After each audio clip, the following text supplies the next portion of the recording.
Welcome to this tutorial on Song Without Words by Kohler. So Kohler, actually his full name is Christian Louis Heinrich Kohler. He was a German composer in the mid to late 1800s. And he also wrote a lot of piano study pieces for students. So this is actually probably one of those study pieces because we get to practice melody versus harmony, and melody typically in the right hand. So we get to practice voicing that main melody with the left hand accompaniment being a bit softer than the melody. All right, so we're going to dive right in. So let's hear what this piece sounds like first, and then we will talk all about the details.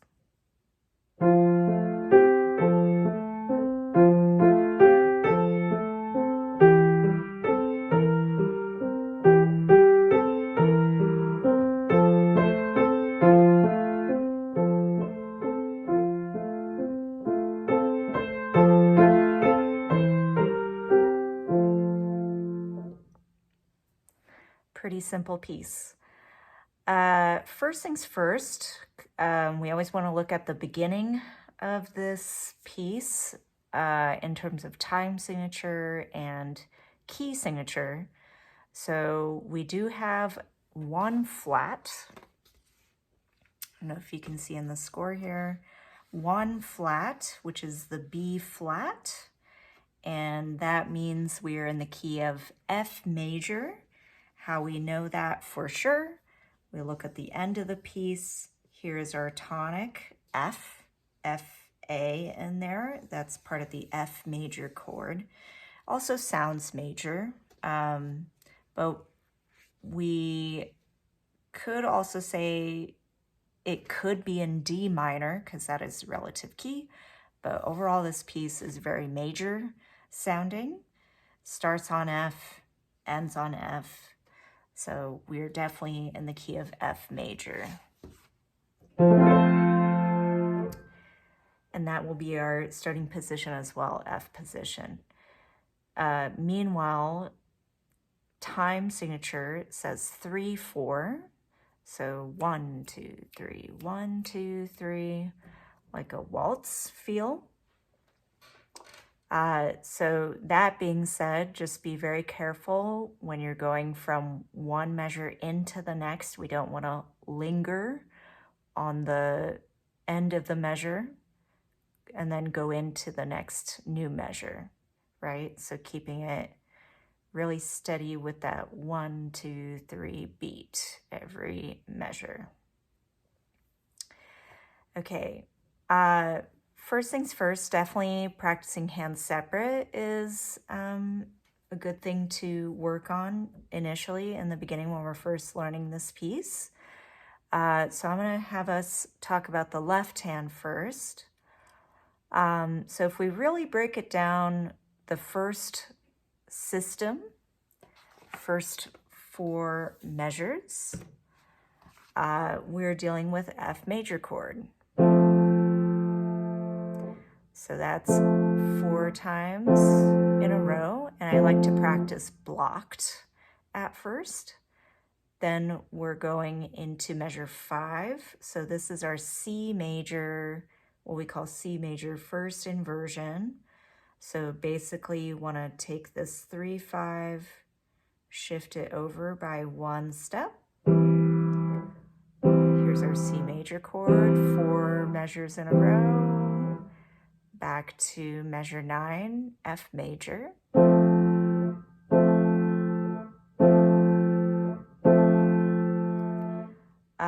And then going into 13, we're just doing these 2, A, C, followed by measure 14, F major. Measure 15, C major. then that 3/5 is going to go back to F-A at the end. So we got to shift these two over to here. Okay, and in my version of this piece, this edition, there is legato written in the left-hand part. So that means we're going to keep it all connected all the way through. Even when you're switching to the next new chord, measure 9 F A C,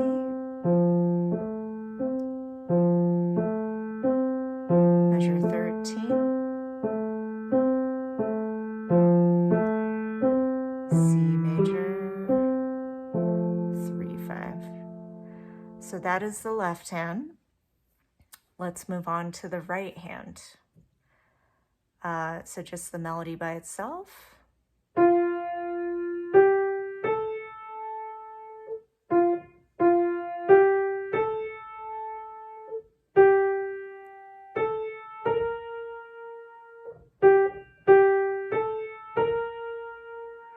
So one thing to note, the fact that we do have B flat occurring throughout the whole piece in the right hand.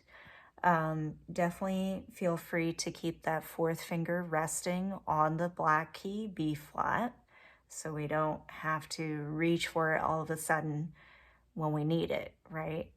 So for example, starting at measure 3, it's already there. By the time we get to measure 5, boom, right there.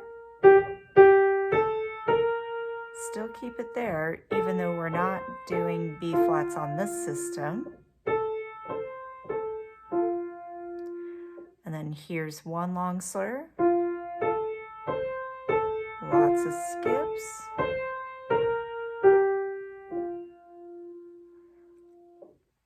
And that's our right hand. So in terms of dynamics, in my edition, there is, and I'll show you. So we have piano for the first system, a little louder with mezzo piano on the second system, followed by a little louder than mezzo piano, so mezzo forte for 2 bars, piano for another 2. So this is because this is that call and response type of thing going on in the melody. So we don't want to repeat the same thing twice in the same way.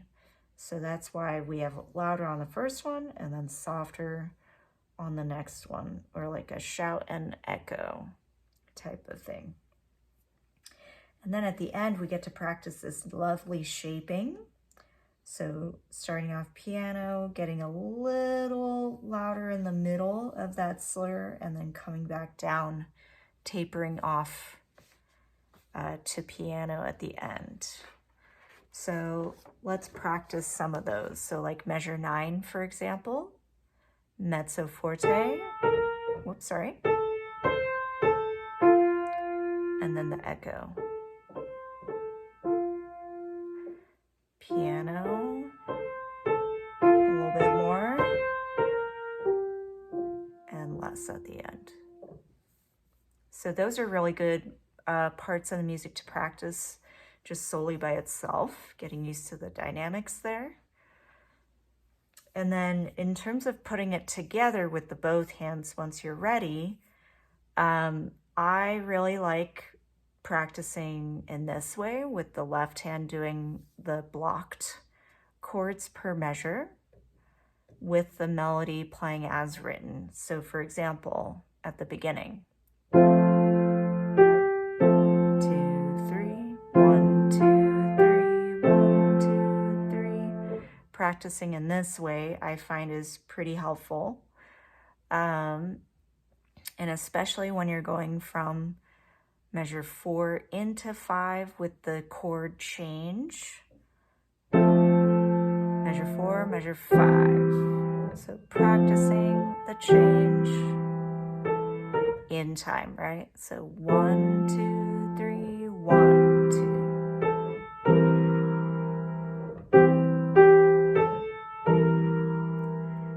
measure 8. We ended with our C chord. Now we're on measure 9, F major. So measure 8 into 9, the echo.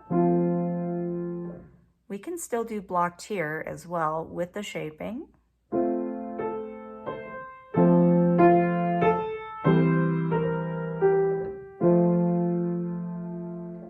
So I find probably the last system is the more challenging part of this piece because it's a lot of skipping and we got to do the shaping.